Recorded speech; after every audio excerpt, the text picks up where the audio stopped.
Hello, and welcome to another episode of playing Crusader Kings 3 using the hardest possible rule set, starting as a stewardship-focused landless adventurer in 867. So we are currently Emperor of the Holy Roman Empire. What we've been trying to do over the past episode is manage the scourge conquerors around us. Because most of them are new scourge conquerors, not quite that powerful, our management style consists largely of attacking them, with the idea of being able to defeat them 3 times in wars. If a scourge conqueror, or any conqueror, loses 3 wars, then they lose the scourge conqueror trait. One of our big rivals over the last several episodes has been Al-Andalus, the father of this character who defeated us a few episodes ago. We have already inflicted 1 defeat on his son. We are now attacking him again as part of him attacking our tributary up here. Because he's attacking our tributary, we were able to intervene in the war, and our hope is to inflict a second defeat in this war on him. Raising our army here. Our plan is to go in and siege as much of his lands as we can. I will be leading the army myself. We have a quite large army, also supported by a holy order. The main thing we want to look for is him being the Al-Andalus Scourge Conqueror, sending his troops up here to where our tributary is. We don't want him to attack our tributary, win the war through holding the war goal, while we are down here sieging his lands. One issue is I don't really know where his armies are. He's declared 3 separate wars, so his armies could be sort of anywhere in attacking one of those other 2 targets that he is currently at war with.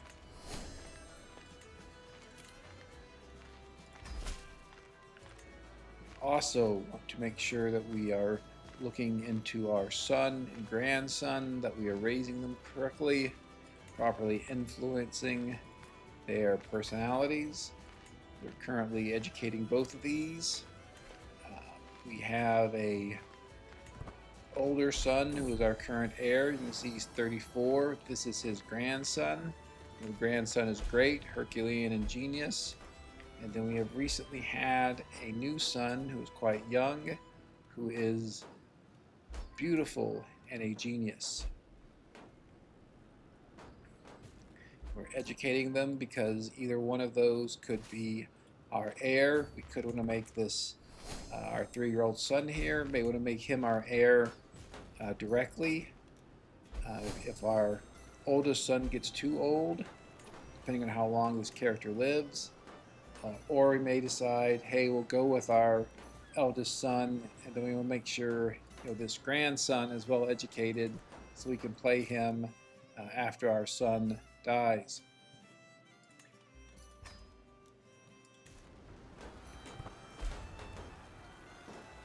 Now, that's all a little bit complicated, but the basic idea is that we want to make sure that we are educating the heirs that we are most likely to be playing in the future. You can see that our tributary seems to be attacking someone. Oh no, he is attacking Al-Andalus. Okay, so our tributary is attacking the land Al-Andalus has up here in Scandinavia. That's land that this current Scourge Conqueror's father actually took from us. You may ask, why did someone in Al-Andalus go all the way up to Scandinavia to conquer some land? And that would be an excellent question. I will not pretend to know the answer. It's often a question about what the AI thinks and does.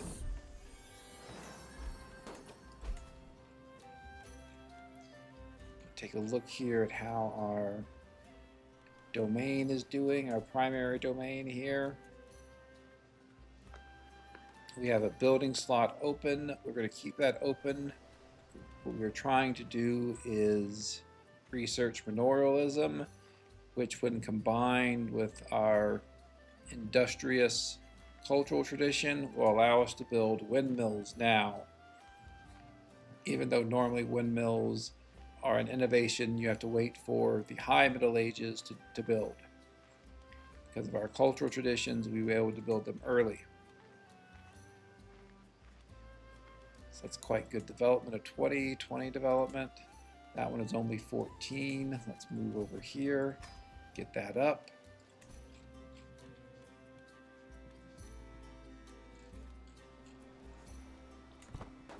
Still not sure where this guy's armies are.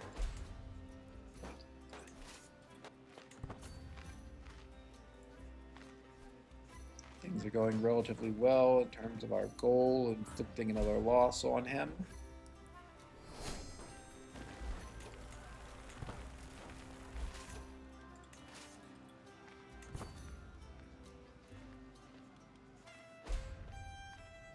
Just pause and check our tips here if there's anything we need to look at really.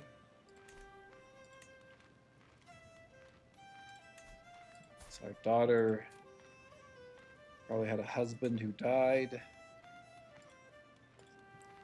Marry her to someone who is this old Herculean gentleman. Looks good. She's probably not going to have too many children. She's had, what, 6 total, 5 living. You can see we did have a Black Death a few episodes ago. Our current character actually caught the bubonic plague. I thought for certain he was going to die, but he pulled through. He pulled through even though he did not have any genetic physical trait that would increase his health, and he also did not have whole of body or healthy. Just really had a few trinkets to increase his health, and that, and probably a lot of luck, was enough for him to pull through.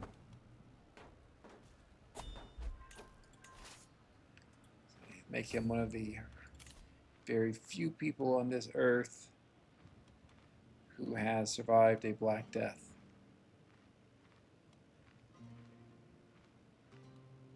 Okay.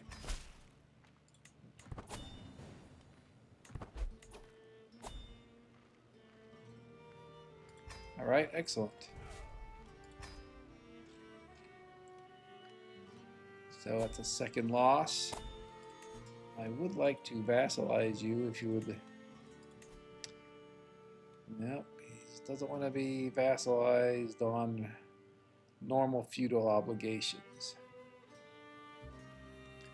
That's unfortunate.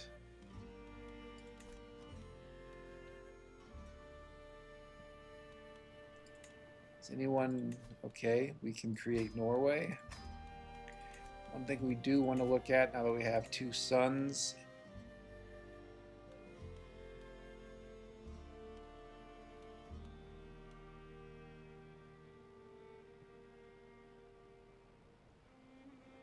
Right, we have 3 sons.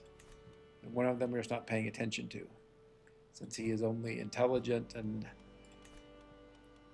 we have better sons and grandsons with these 2. All right, so let's take a look at our succession here. The big problem is that we hold the Empire of Westphalia. And so this would split off if we don't do anything, but we are going to do something. Specifically, we are going to restore princely elective to the HRE title.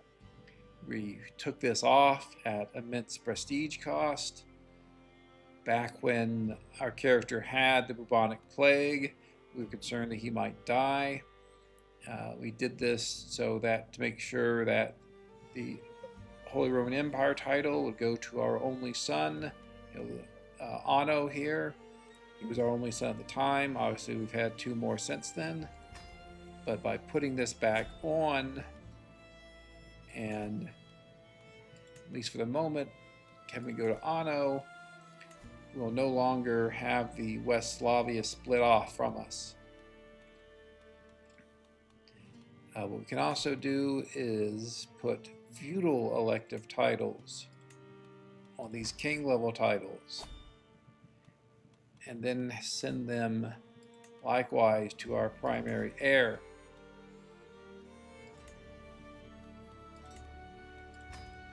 If you are feudal, this is a great way to manage your titles, manage succession.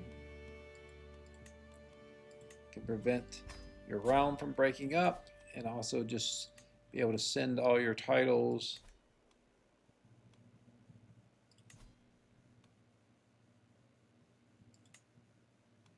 to whoever you prefer. Now, it doesn't always work. There are other voters for these titles, and so they could try to send them to someone else. So it could take some finessing, but it often works.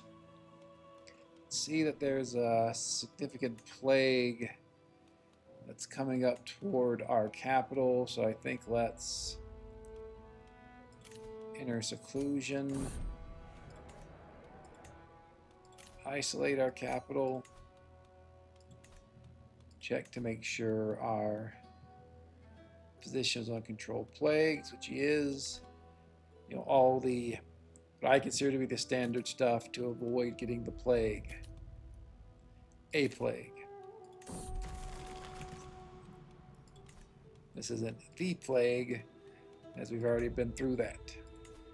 Alright, so we can finally get this guy to be our vassal, which makes sense now that we have the Kingdom of Norway.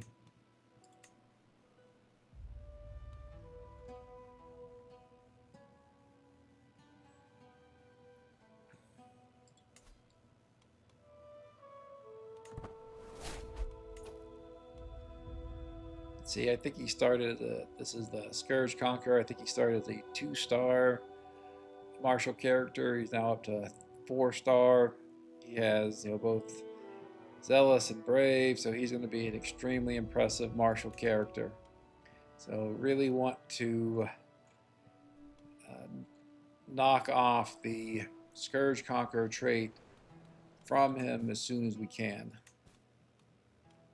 We have inflicted 2 defeats on him, so hopefully we get another defeat. Speaking of Scourge Conquerors, Croatia, also a Scourge Conqueror. We don't want him to get big either, because he's currently attacking the Byzantine Empire. It looks like he's doing so successfully.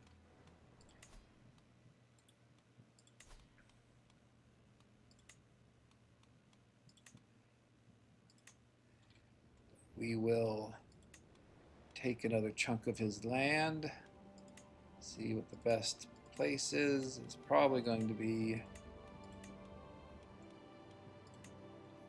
these 4 counties. I do think we should be able to beat him. Again, he's a relatively new Scourge Conqueror. We did defeat him earlier in a battle. In a war, I should say.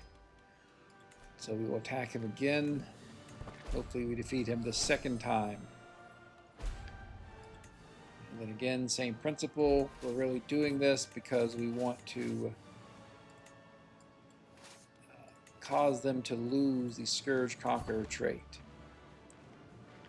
You know, there are various ways to manage Scourge Conquerors. You can become their tributary. You become their vassal, depending on if your title is below theirs. You can try to ally with them, or you can simply beat them.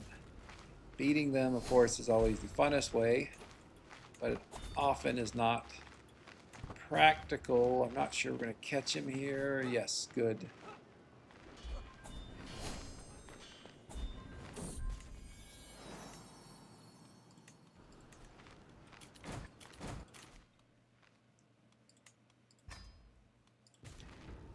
especially at this stage of the game, this early in the game, when we don't have all of our more advanced innovations to get more men. It's often quite difficult to beat Scourge Conquerors, but we are giving it a go here. His armies are a bit divided, and we'll let that go. Usually for these, crimes involving my own family members, I let them go. Good. We captured him.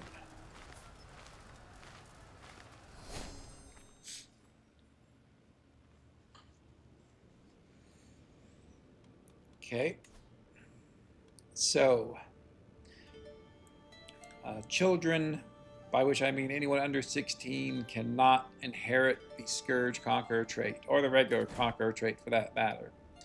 So, if a Scourge Conqueror dies and their primary heir is a child, that means that they will lose the Scourge Conqueror trait. That is bad news for this gentleman, because he is about to be executed.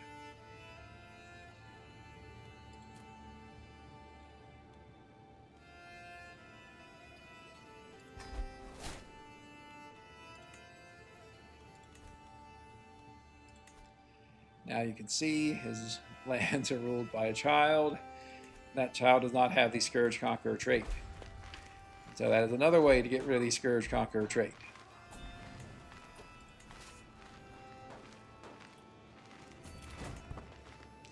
Is if you can kill your foe and cause their realm to be inherited by a minor, that will be the end of them as a Scourge Conqueror.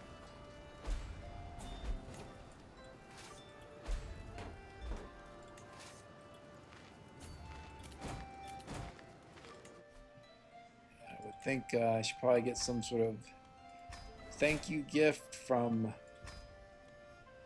the Byzantines if this was real life. I won't in the game, but I'm quite sure I saved their bacon, because otherwise they were likely to lose Bulgaria, which is a quite large kingdom. But the Scourge Conqueror are now dead. Their chances of losing Bulgaria are greatly reduced, especially since I also destroyed Croatia's armies. And so again, this is what I enjoy about playing this level of difficulty. You really need to give some thought to how you want to deal with your opponents, particularly the Scourge Conquerors, what you can do to weaken them, set up your heirs and yourself for future success. And obviously all of this is one way to do it.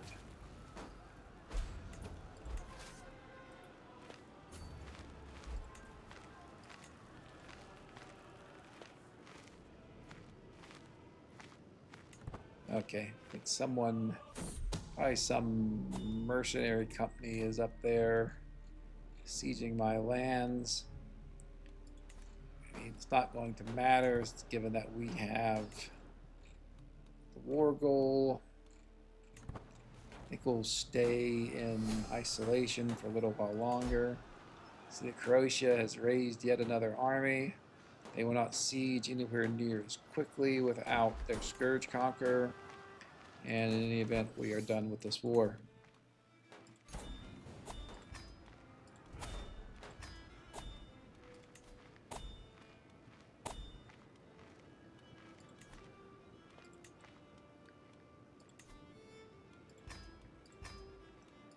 Create this title and give it away to one of our dynasty members who's not a ruler, who is an adult.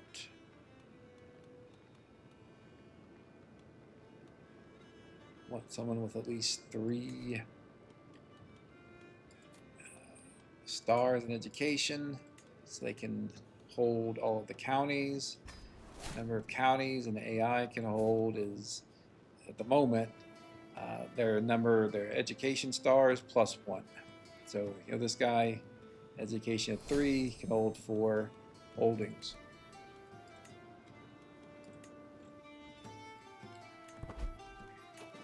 If you haven't played in a few months and are watching this game, Paradox did recently change how domain limit is calculated so that it is based primarily on your education trait instead of stewardship. Stewardship no longer matters for your domain limit.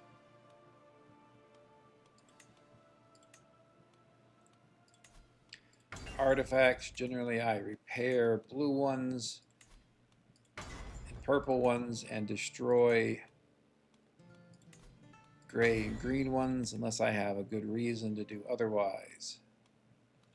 And sometimes I do. Sometimes there's a special green artifact that is very powerful that we want to keep hold of.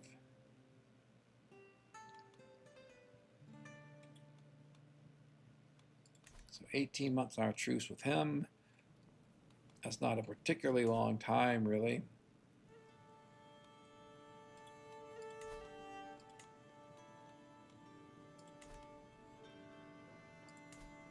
Just looking around to see who we could conquer.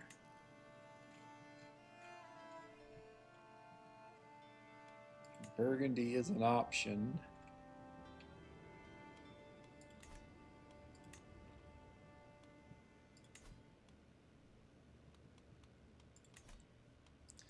Take one duchy from them and then usurp the title. That should make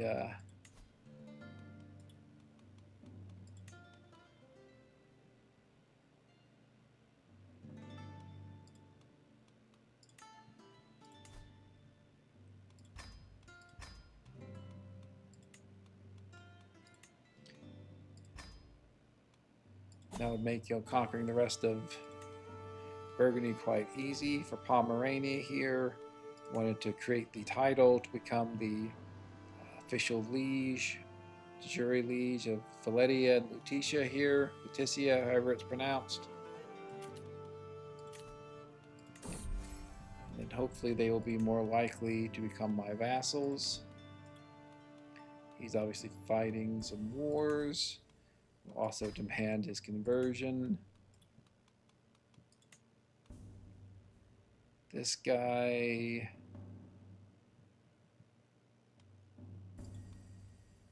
well, we'll have to see.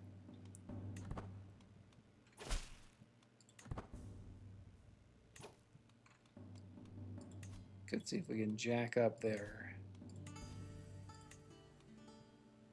tribute they paid us. This guy,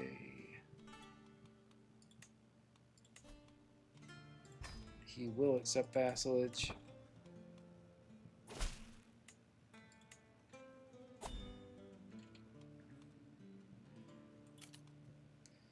And I think Burgundy, it looks like a good option here. We'll go ahead. This is Duke Arn.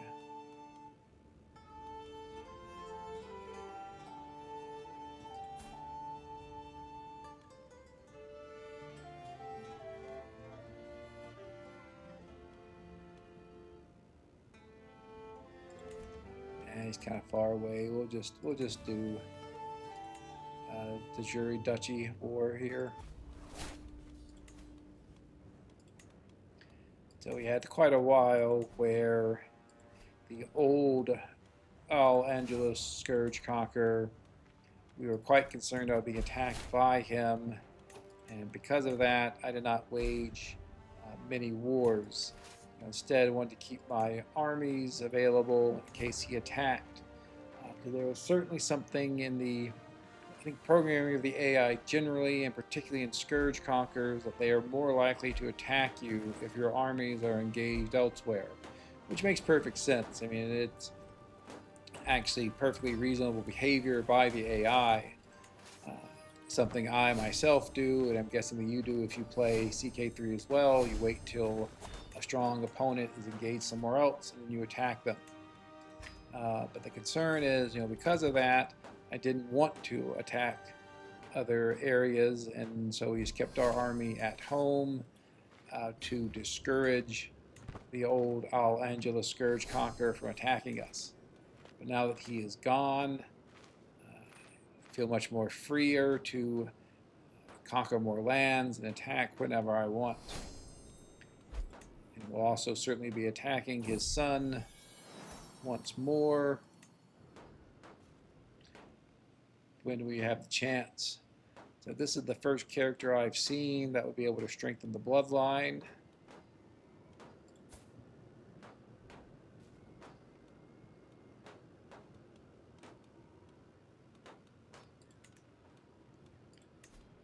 Who do we want to get her married to? Probably someone that just has a lot of genetic traits himself. See who we can find who fits that bill. That guy has 2 genetic traits. That's not bad. This one has a couple.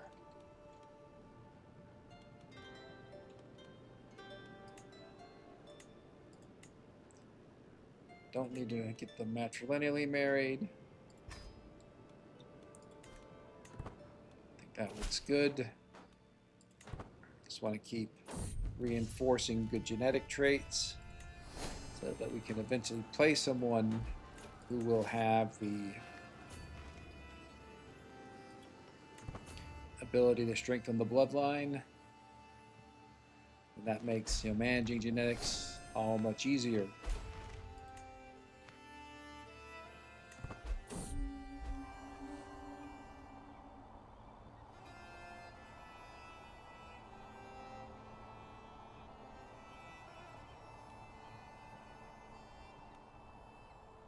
Have him build character. I don't want him to.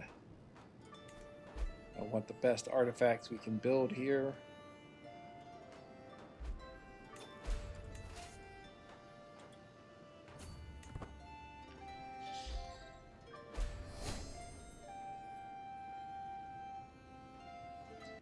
We may get caught. Have to take attrition if we're not close enough. He unsieges that. I think that didn't happen. We'll just destroy these armies instead. I think one of them is already locked to attack us.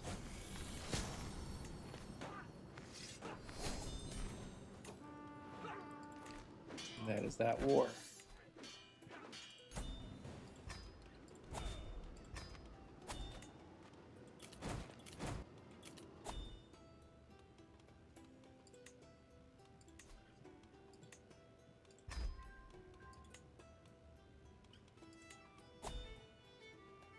Scandinavian elective already. Interesting. Send it to our current heir. See, he still gets everything. Okay, let's check our children again. Or specifically our grandson and youngest child. Can't quite influence their personality again, but we'll be able to do so shortly.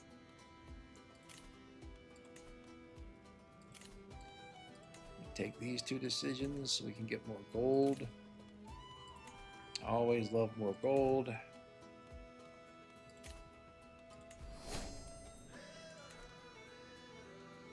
Do the arbitration in our capital. Let's see where we are.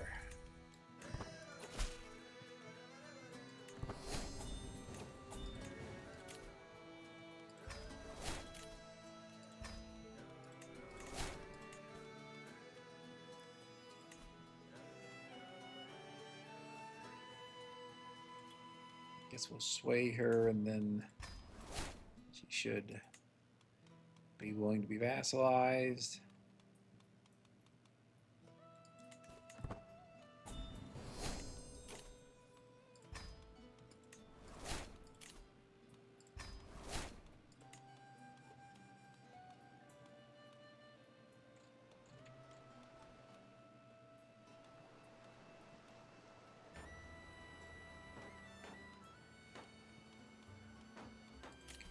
Inspection of one of our own territories, maybe up here.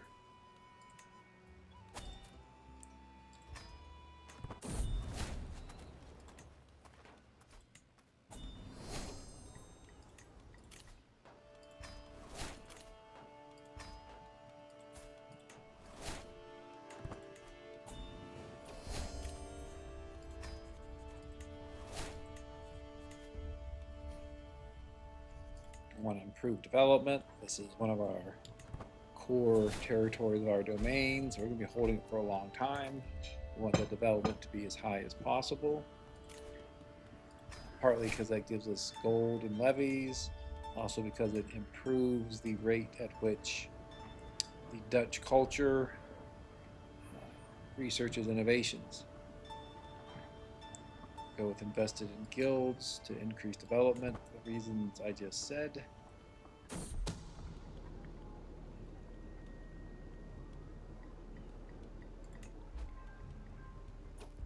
Not sure why someone is trying to murder my wife.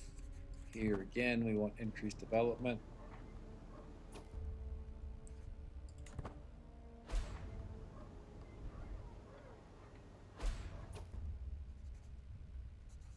Yeah, and it all went well.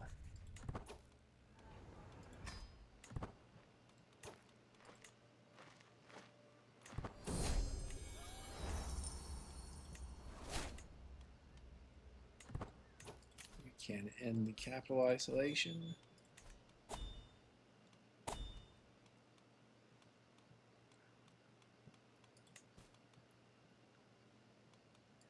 Not sure why or even how I have an entrenched regency, but we will end it.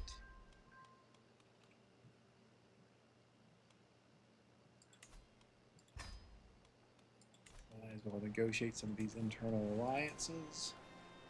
We are quite old. See, after a long time of being in good health, we're only in fine health. That could be because we're ill. 5 months until we can attack Al-Andalus again. Sounds like a good time for a feast in our capital. Won't be going anywhere. We'll max out the feast. This will be our celebratory feast to attack Al-Andalus again and hopefully remove the Scourge-Conqueror trait from them.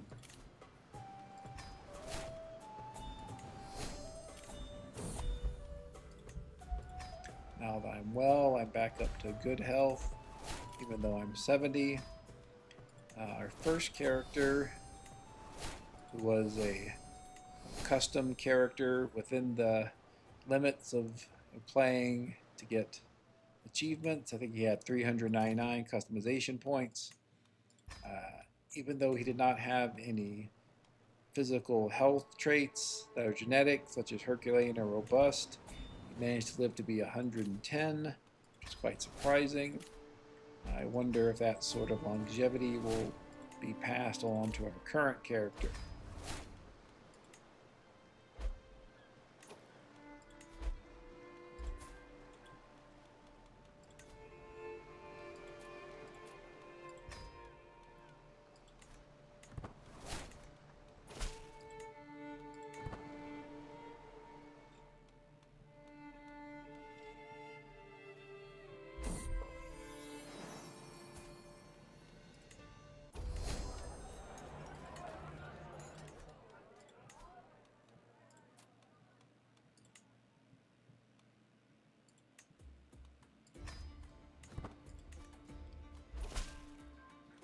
Marry that, I betroth that granddaughter, great-granddaughter, so that she gets some good intelligence traits, or her children do, that is. Give both these kids temperate. Very good trait. They're both diligent and temperate. Diligent is great because it gives 8 total skill points. Temperate is good for the health bonus, stewardship bonus, and it is a virtue. Virtues make your vassals like you more, make them less likely to rebel against you. So, very useful. Okay, we finished up our feast there. It's time to look. See if any of these guys have an interesting claim. He has a lot of troops at the moment. And of course, just an amazing amount of gold. And he's a 5-star warlord now. Oh boy.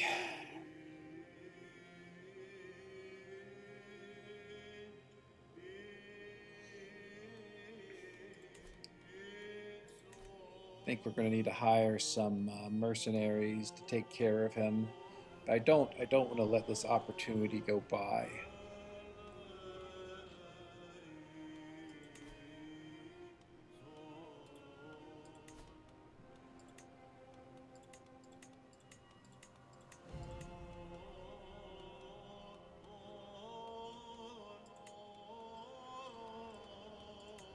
Okay, there it is.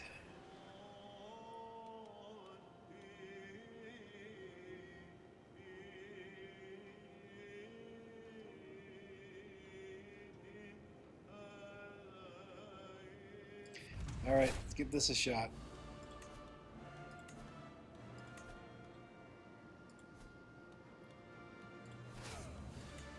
I mean, he's involved in 2 other wars. He's only going to get stronger as time goes on. I think this is as good of opportunity as we're going to get. We are going to bring in some special mercenaries. These are basically landless adventure companies. They can be very powerful. They can be very powerful, and they can also be relatively inexpensive for the amount of power they have. Those are their good points.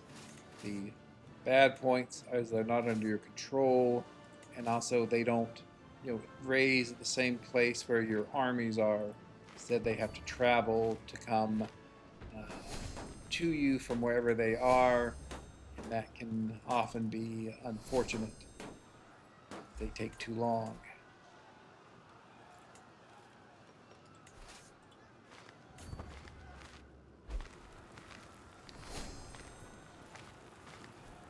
We're a pretty good character in our own right.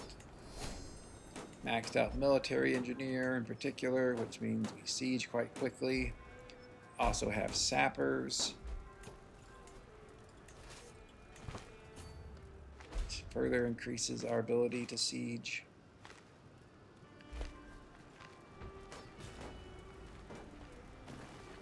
So we're going to do our best to siege down everything in the war goal.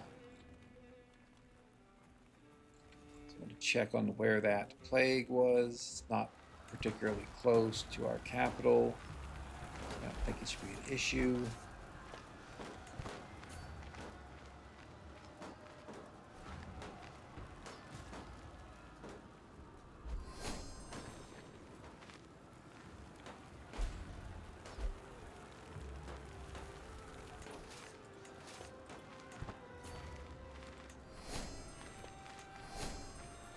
Okay, there are his armies.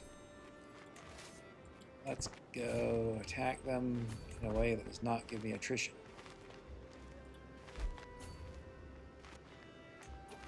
Is he messing around with me? I don't know.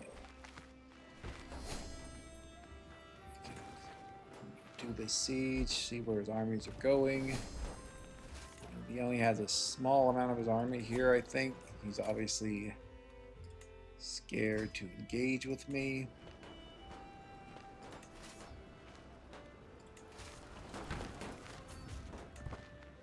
I think if I head over there to help with that siege, he's going to come back up north, perhaps.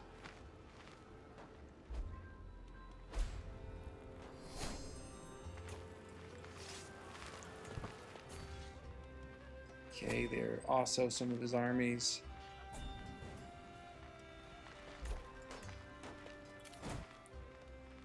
Alright, so they have a disembarkation penalty. If we could catch them with that, that would be great. They are split up. I think they're sort of disorganized. Damn it.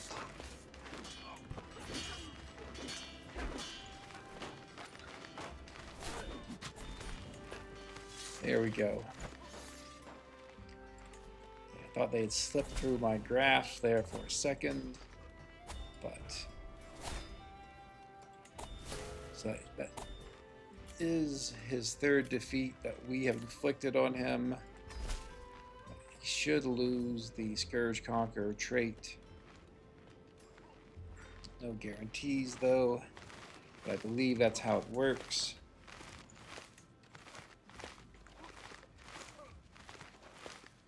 So this is a very interesting building. Good diplomacy per level of fame, but I think let's give it away along with the duchy title.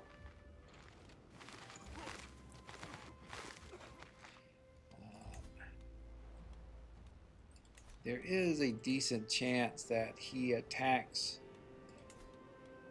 whatever vassal I install here in effort to retake this area that we just conquered. And he can do that because of the size of our realm. If you have more than 160 counties in your realm, and we are well above that, you are stuck on what is called conditional join. What conditional join does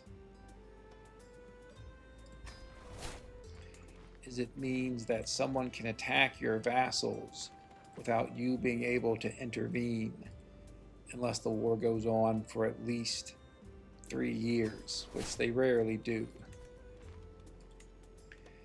And so it's a way to pry off vassals or territory from very large realms without having to face the ultimate overlord. I'm virtually certain Paradox implemented it as a way to slow down the players from map painting, because as you're trying to gather territories, the AI could be attacking the vassals underneath you and taking land you just won or taking land elsewhere.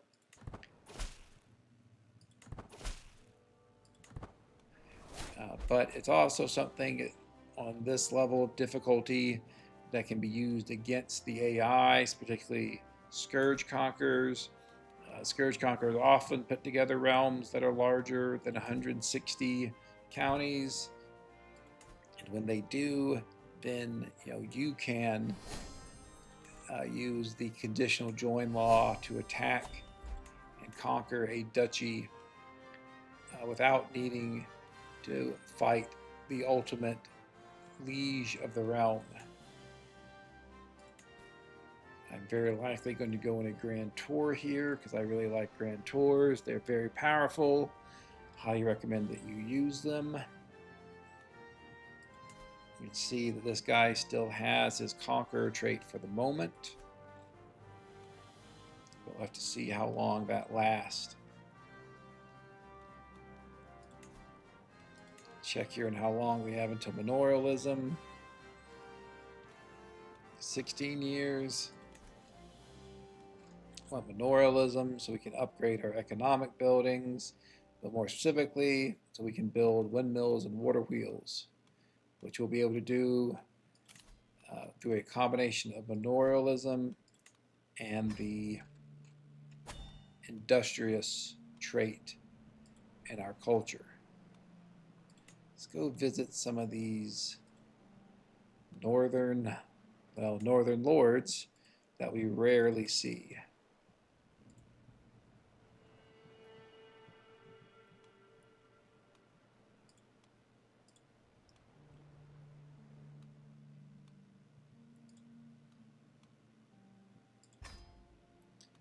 We'll hire some captains just to be on the safe side.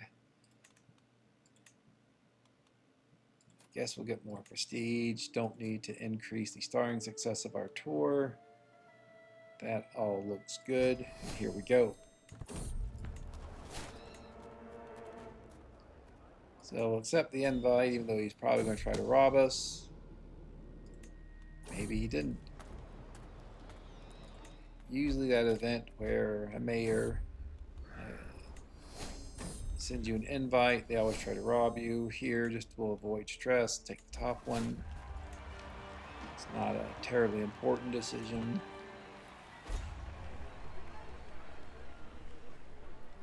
If you want this useless pedestal item, you're free to have it.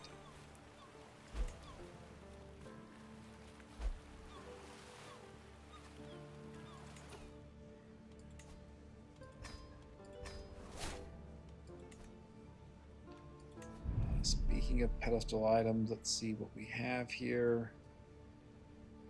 Okay.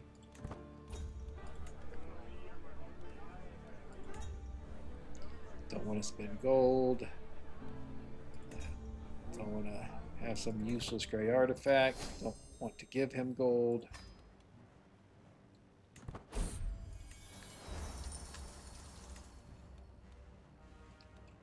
Going over to Munster, huh? So we'll wait until they land and we'll sail to attack them. We do have the Seafarers cultural tradition, which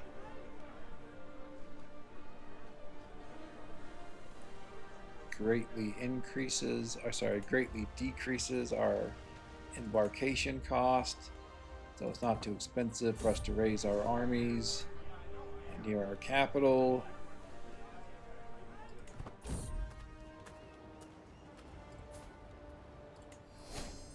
And then send them over to Munster.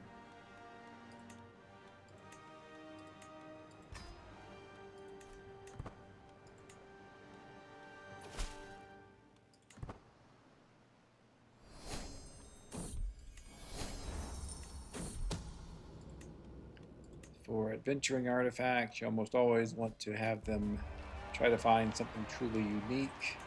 You can get some immensely powerful, unique artifacts that way. It's also possible they'll just bring you home a more vanilla artifact, but I think it's always worth trying to get the really good ones.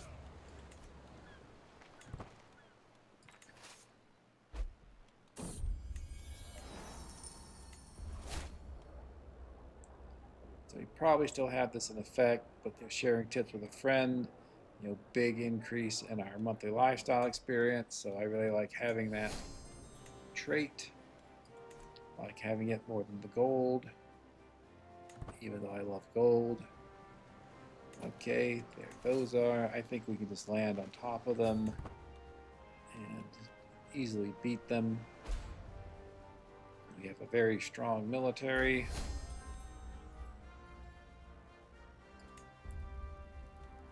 Don't want to commit adultery.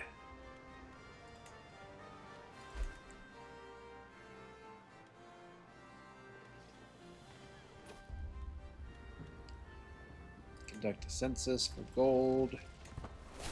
Certainly want tribute for gold. Jeez. I think that's the most I've ever seen.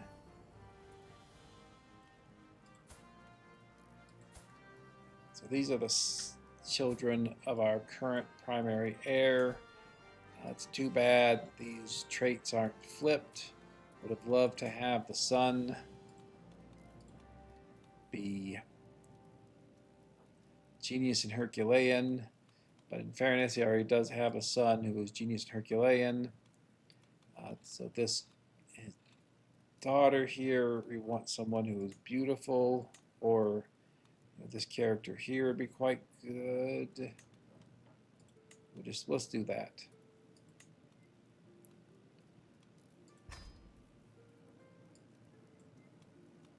And then for Marquardt here, maybe someone who is Herculean, or maybe even that girl.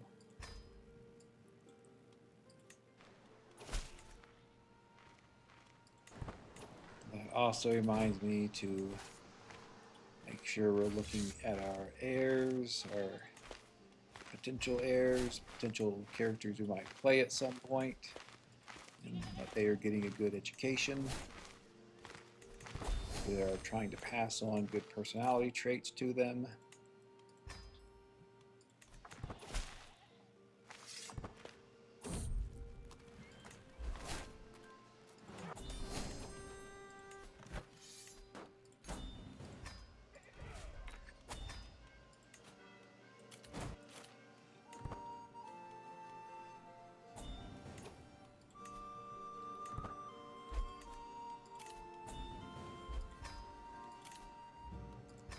Britannia was established by a Scourge Conqueror relatively early in the game. think the original Scourge Conqueror who conquered much of Britannia was Scottish, but then a Welsh Scourge Conqueror actually came and was the one that actually formed the title, and they ruled for quite a while. Early in the game, we spent a lot of time being concerned about, would that Britannic Scourge Conqueror be able to take our lands if we settled in Holland. But what we eventually found is we did settle in Holland and everything more or less worked out. I think in particular that Scourge Conqueror lost the Scourge Conqueror trait relatively soon after that, and that at the time the big power was actually Sigurdur, Snake in the Eye, the ruler of Denmark, who established a huge empire, but it later fell apart. We took advantage of that to take over what was then called Germania and form the Holy Roman Empire. And that's largely how we ended up where we are. So he still has his conqueror trait. It's okay if we get another opportunity to attack him, we will do that.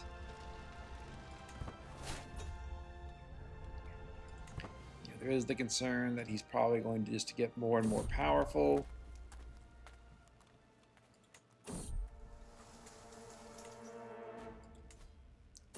He being the Al-Andalus Scourge Conqueror here. But we will do our best to keep taking him down a peg and do whatever we can to make him lose the Scourge Conqueror trait. Take this dog. Take the cultural acceptance increase.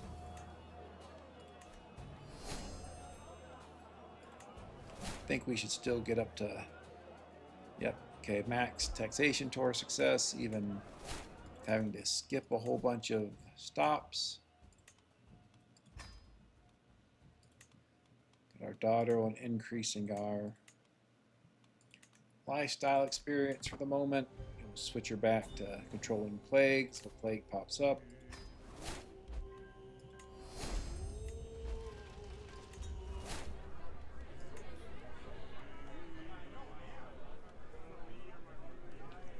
It's a relatively useless item. I'd rather have the gold. I'm not going to give him any gold because I love my gold so much. But I have to spend some gold there. Like how after for a while our artificers seem to be sitting around not doing anything, but at least that guy has gone on a whole bunch of adventures recently. Brought back some decent artifacts.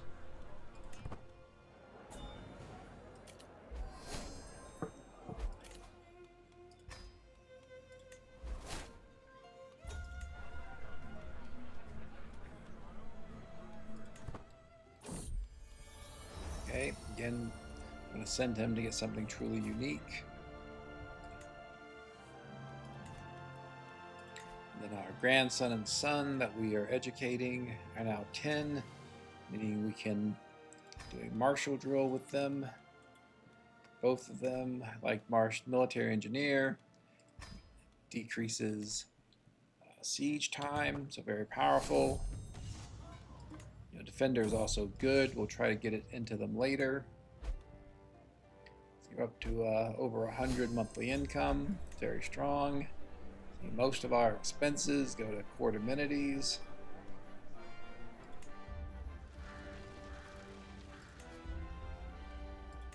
You can consider if we got better artifacts that would increase our court grandeur, perhaps decreasing the amount that we spend on court amenities.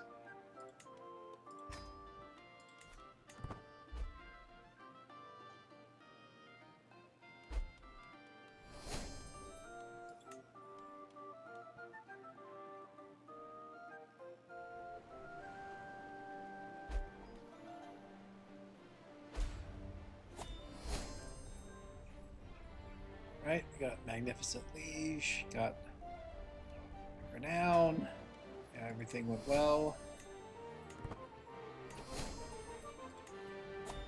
Another Martial perk. Go with Overseer. We might as well fill out the Martial tree. And we are doing a fair amount of combat, leading armies ourselves. So useful to be as powerful as we can.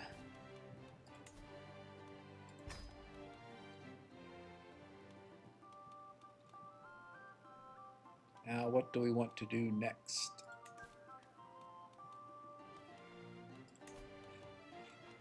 I think we may want to invite some knights next. So seem to be one knight short. Oh, what do we want to do? Assume we can't. Yeah, see this guy. Okay. I was concerned that he was attacking our vassal, but I think it's actually his vassal who's attacking our vassal. So not very well. So we can't attack him. Sorry, look at this again. 3 years. Okay, so it's quite a while before we will be able to attack him again.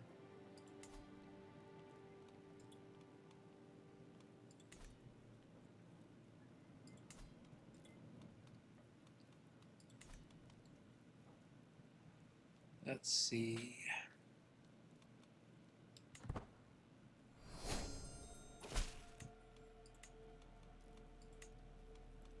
Check our succession quickly just to see what things look like.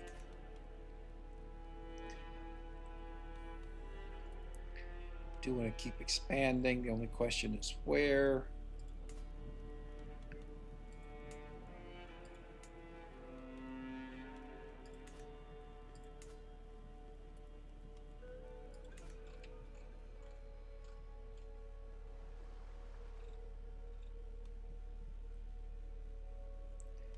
Could start looking into getting cities with powerful buildings in them that really strengthen the power of our character.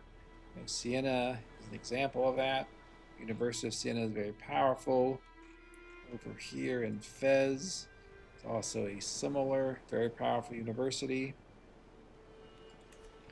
You know, the issue becomes, I don't think we can reach them.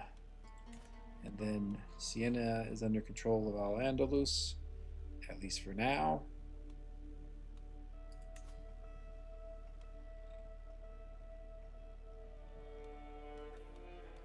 See, the Byzantines, after losing most of Anatolia, have been spreading into North Africa. So this is interesting. You know, this realm used to be ruled by a scourge conqueror. Obviously is not anymore.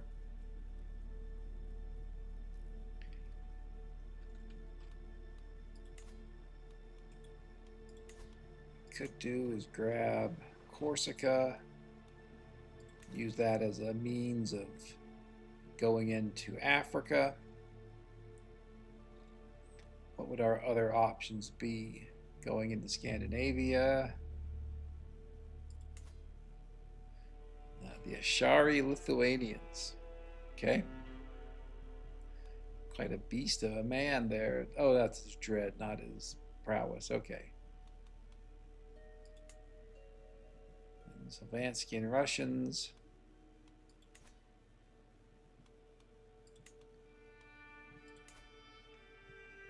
These Vepsians up here have mystical ancestors, which is one of my favorite cultural traditions. So we could start attacking up toward them with the idea of, you know, improving our cultural acceptance and hybridizing with them for the sole purpose of getting mystical ancestors. I've done a lot of talking. Let's just attack Corsica.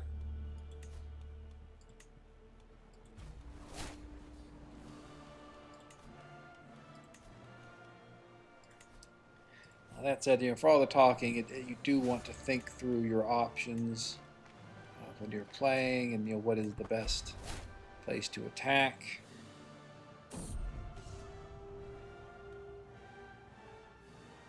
Do the middle option here. It should increase the quality of the artifact.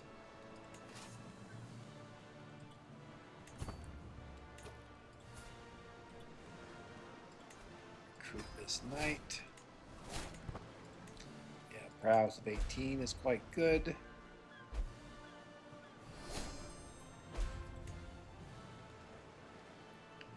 Just to see where we are in terms of getting manorialism. I really would have hoped that by the time 1050 rolled around, which is the earliest time we could go into the high medieval era, that we would have had researched enough innovations of the early medieval era to do that, but it's not looking good, frankly. It's like we'll have to, we'll still be spending some time researching innovations before we can get into the high medieval era. Partly that's because of the Black Death that really reduced everyone's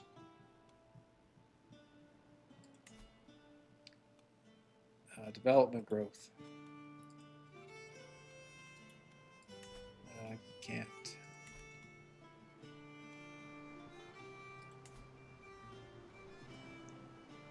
Okay, yes, I just attacked you. All right.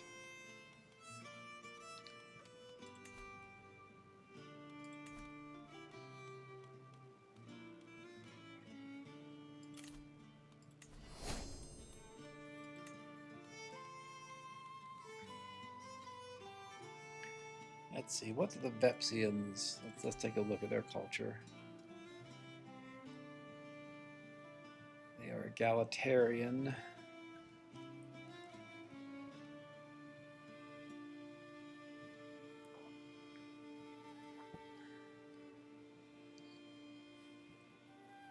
We'd have to change something in our culture, such as becoming egalitarian, to hybridize with them.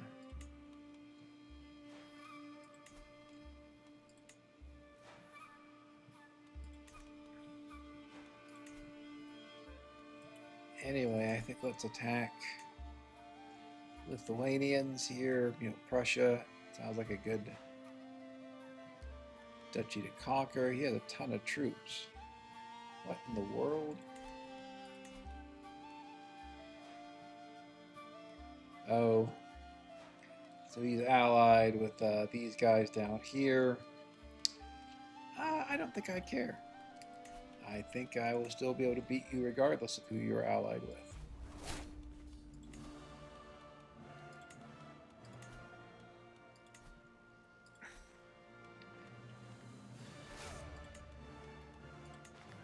So, for those who watched a few episodes where I was really constrained in my wars, again, that's not my preference. I often do a lot of attacking, but the restraint was something that was necessary because of the Al-Andalus scourge conqueror.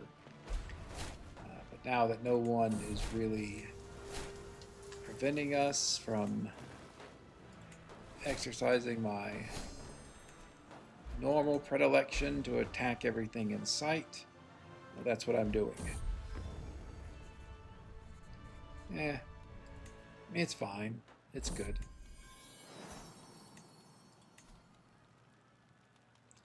Probably want to marry him to someone else who's intelligent. They can have genius children.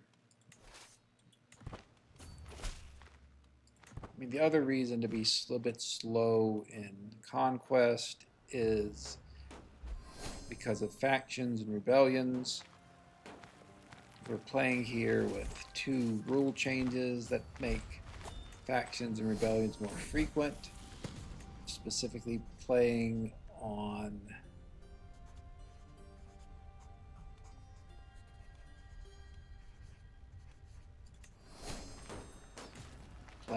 very hard and then playing on lesser realm stability.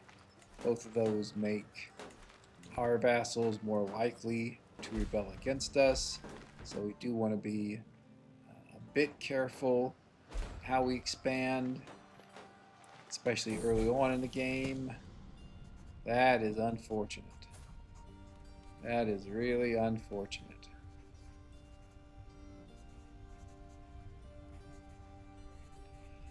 Guess we make them arbitrary.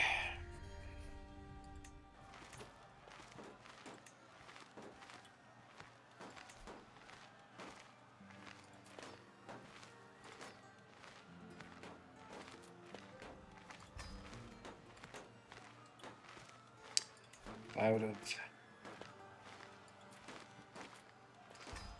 acted just before.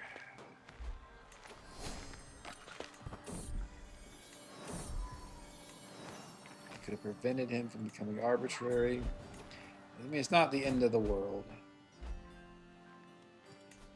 Arbitrary obviously is not a good personality trait from my perspective. You know, it increases intrigue and decreases stewardship by quite a bit. That's, you know, just not useful to me. The way I play the game, or especially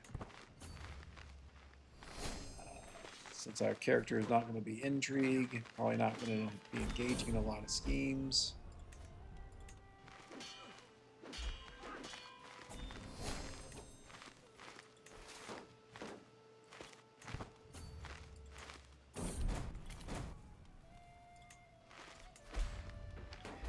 Could mean that we just stick with our current heir.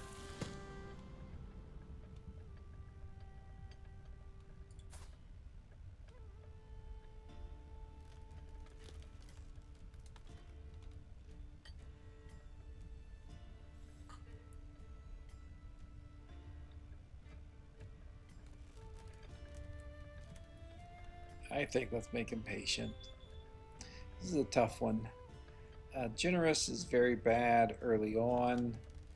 The minus 10% monthly income hurts a lot, particularly early on, but we're making a decent income now, and you can see the +3 diplomacy and +15 court vassal opinion. Very useful upon succession in terms of making rebellions, factions less likely. And patient is, you know, some learning, which is good. It's mostly because we are agrarian cultural tradition. It gives more taxes. I think generous is the better one at this point. We'll also finish our war. I think we will have to pay large sums of gold to feudalize all these holdings.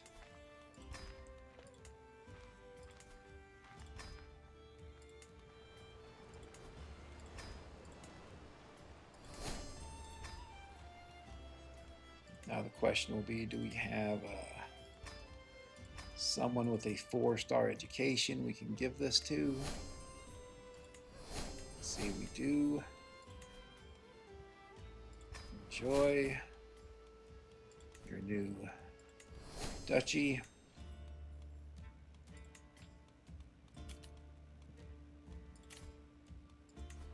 Develop our capital.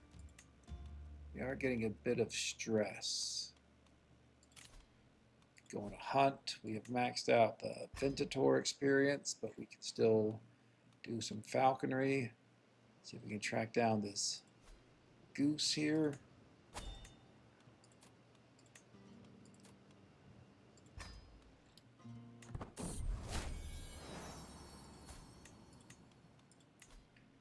Want her to marry someone with ideally who's beautiful, otherwise someone who is handsome. You work.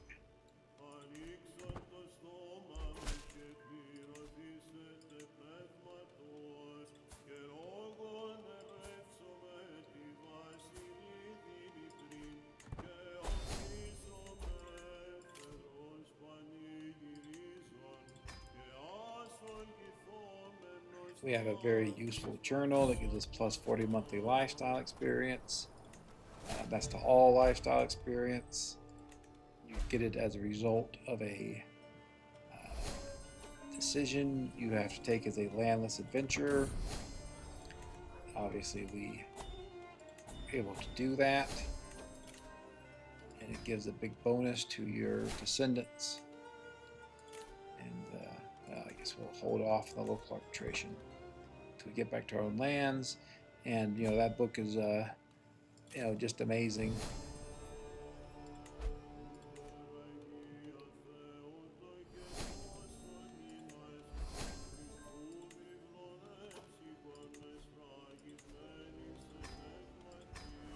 So what kind of armor she comes up with.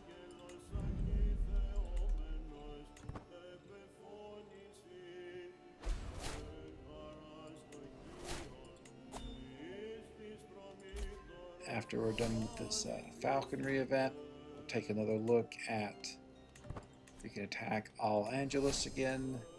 Okay, there you go. So you see here Al-Andalus. This would be the son of the person who caused us so much trouble and really gave us our only big setback. He has lost the Scourge-Conqueror trait. He's still an exalted warlord and quite powerful, but he's no longer a Scourge-Conqueror.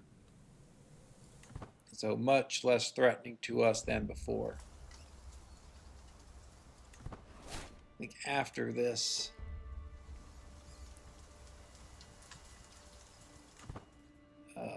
activity is done, this falconry, we will take a look at where the Scourge Conquerors are.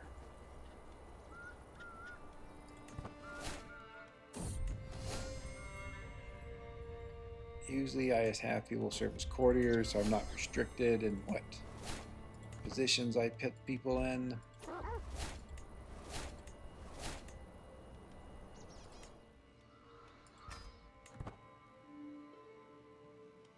Yeah, so this was the goal of all those attacks on him, to put him in a position where he's no longer threatening to us, and I should say no longer as threatening to us or our heirs. In terms of existing conquerors, looks like there are 8. Aimer is way over to the east, Kyrgyz Khanate to our east, Guinea, well, to our south. He is of a big realm. This guy is over in northern India, the Caucasus. Okay, so he's kind of close, actually. I guess if the question is, are we concerned enough that we'd want to try to get to him and attack him, inflict defeats on him? The Tahirids are also there. They're also quite, well, actually border them. Huh. So we may want to inflict a defeat on him. Also, we get Kiev or Kiev, however you want to pronounce it. And then who is the last one?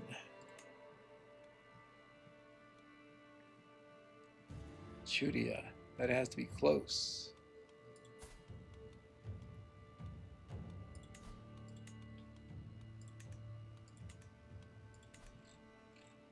Not, well, sort of close. It's up here in the Depsian lands that we were looking at with their mystical ancestors. Alright, so I think what I will do here is we are going to attack the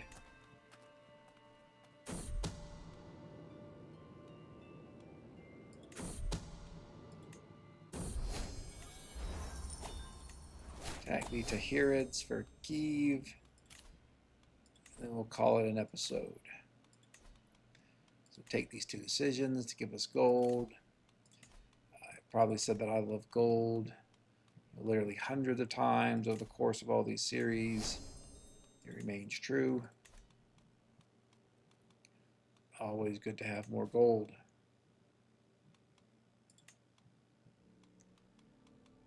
Don't think I need either of these artifacts. Actually, that sword was quite good for a green item, plus 10 prowess, but oh well.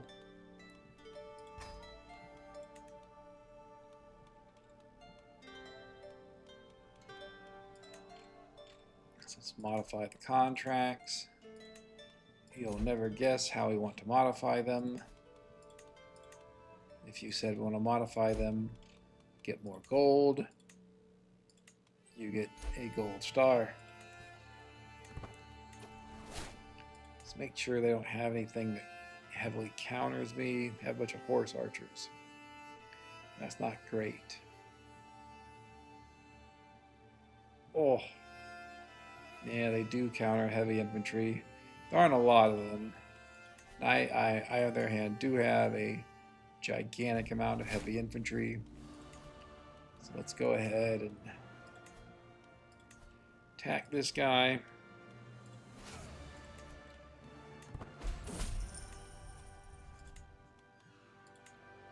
There is sort of a question here of how close we are to my personal win condition. As I've talked before, my personal win condition is when I'm indisputably the most powerful ruler in the world. I consider the challenge of the run to be gone, and that's time to move on to another run. I don't know whether we have hit that yet, but I think we're could be getting close. It's a bit difficult to judge in starting in 867. Also, frankly, I thought we'd have to play to at least 1100 to prove that we were the most powerful realm. Though I'm not positive that's necessary. You know, we've beaten a number of scourge conquerors now, even though they were relatively young scourge conquerors.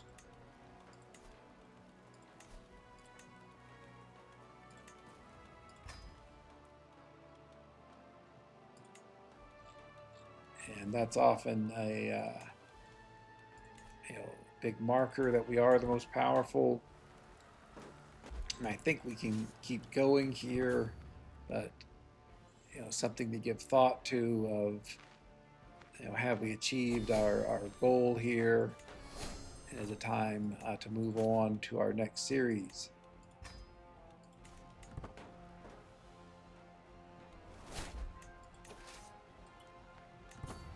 The way this particular series was set up was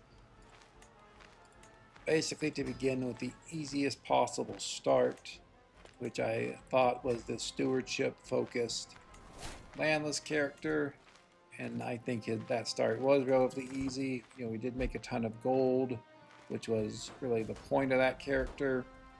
We did use that gold to jumpstart our run, jumpstart our economy, which was the plan.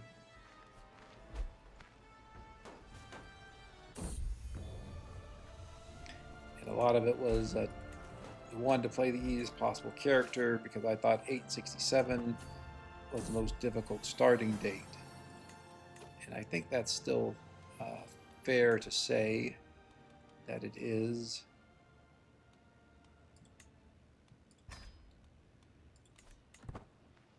And so, sort of you get to see what 867 looks like and the sort of limitations you face, primarily because you don't have the same innovations that you do in 1066 and 1178, or even the ability to get those innovations.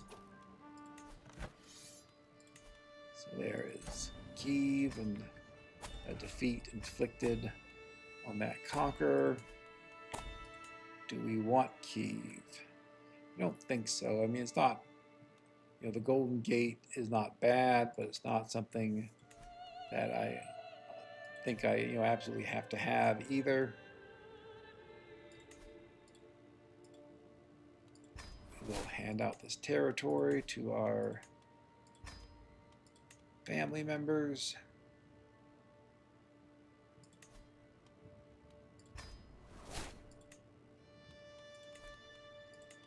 See, you're making quite a good bit of gold. You have a quite large Holy Roman Empire. We're a little ways off from attacking him again. But yeah, things are going well.